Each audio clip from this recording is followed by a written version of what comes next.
Hi everybody, welcome to another update on the stock screener. Today we dive a bit deeper in natural gas supply and demand because we are worried that natural gas could go back down to $3. So that's very dangerous. So we need to understand this market a bit more. So I have tried to estimate the incremental demand and incremental supply for the US. And basically, there are three sources of demand that are important. You have the LNG incremental demand, which is at 1.3 trillion MCF per year.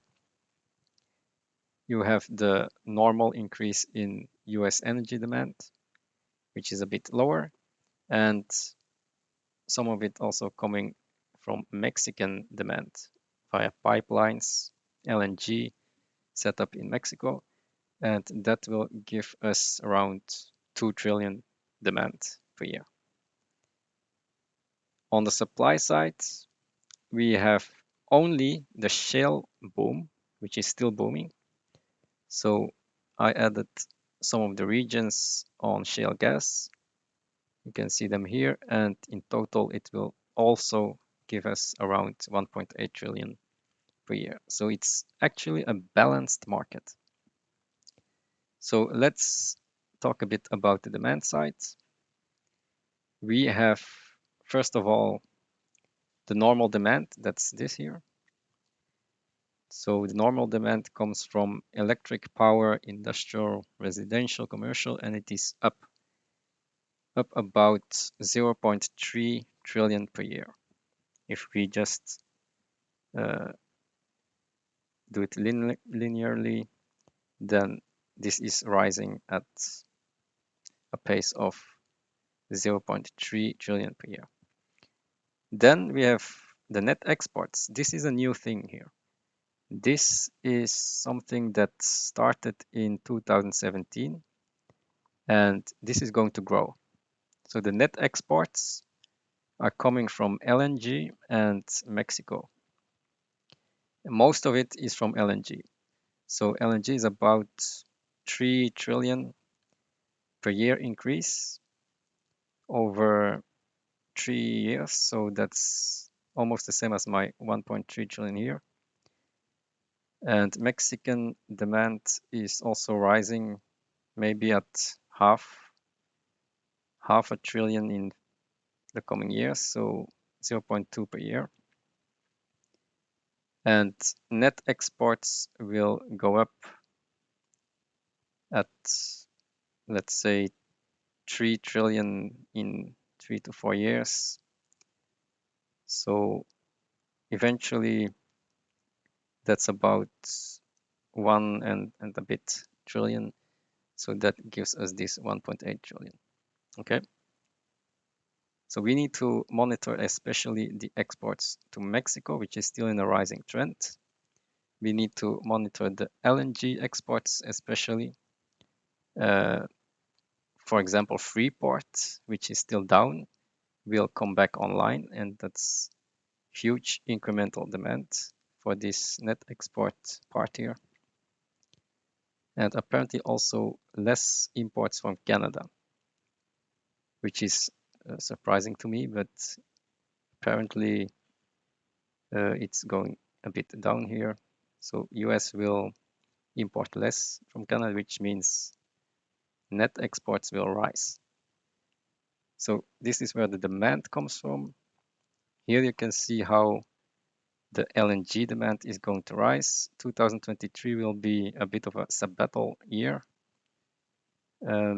But 2024 to 2006, we will see an incremental demand of about 80 million tons per annum. That's about 4 trillion MCF over 3 years. So that's why I got this 1.3 trillion per year from, because of this increase in the coming years. So this is the highest incremental demand that we are going to see in the future. It's coming from LNG. okay?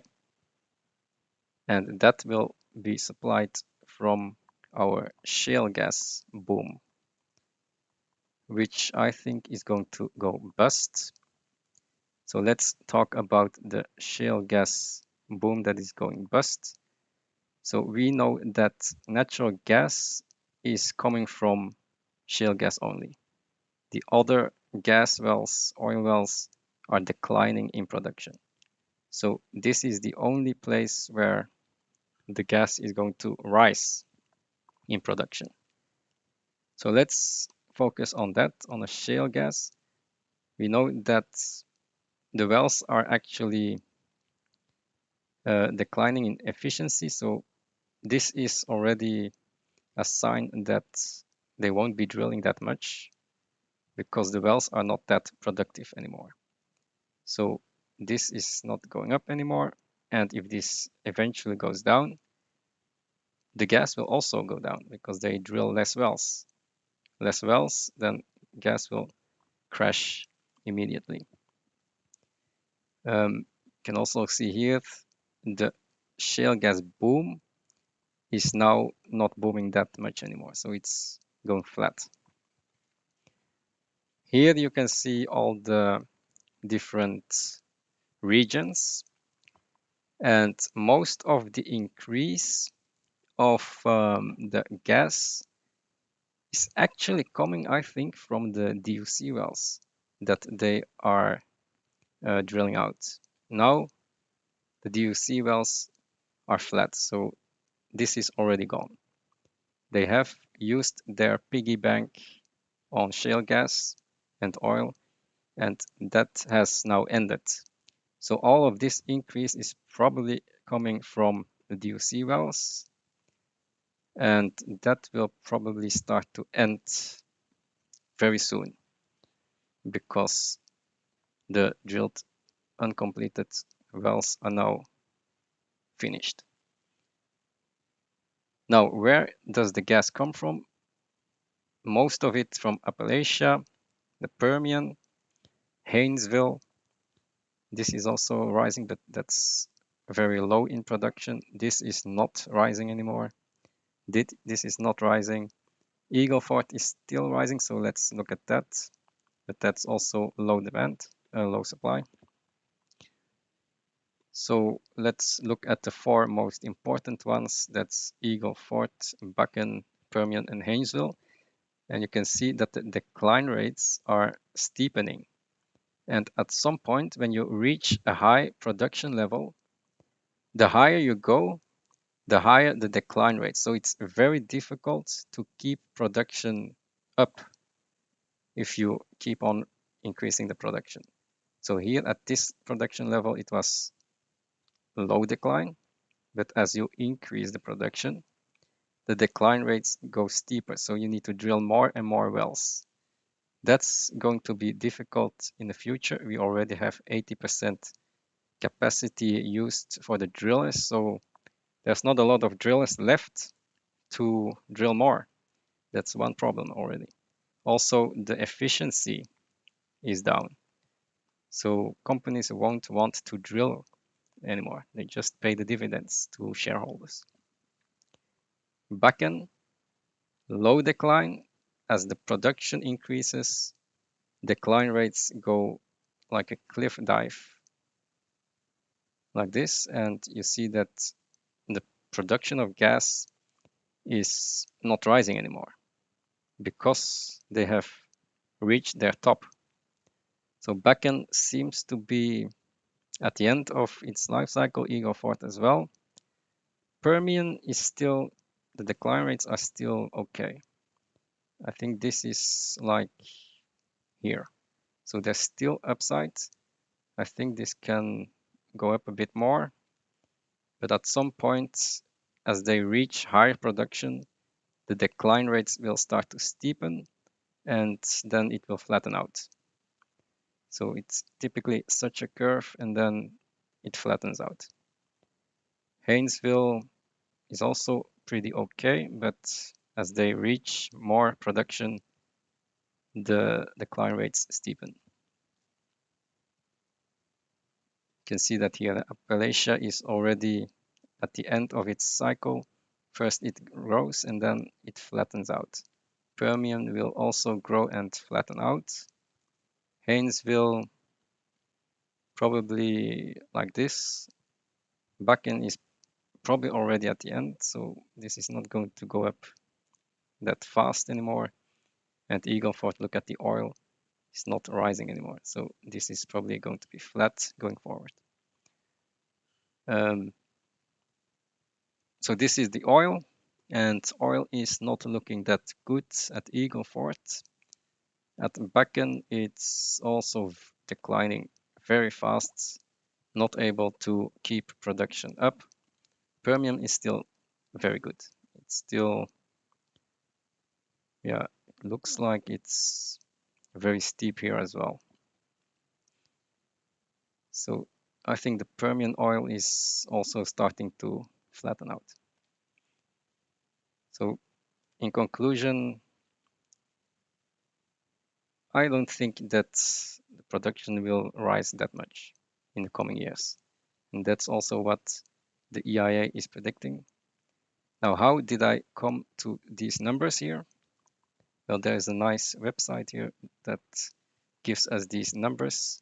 So for example, for Appalachia, we see huge decline rates. So this is the legacy gas production change. It's steepening. So these decline rates are steepening. And that's this here, legacy production change, which is steepening. And they need to bring on new wells to have a net positive change. And the net positive change was 100 million cubic feet per day, month over month. So I did times 12, and that gives us about 1 billion per day in incremental, and per year it will be, this was from Appalachia, so per year it's around 400 billion MCF per year incremental.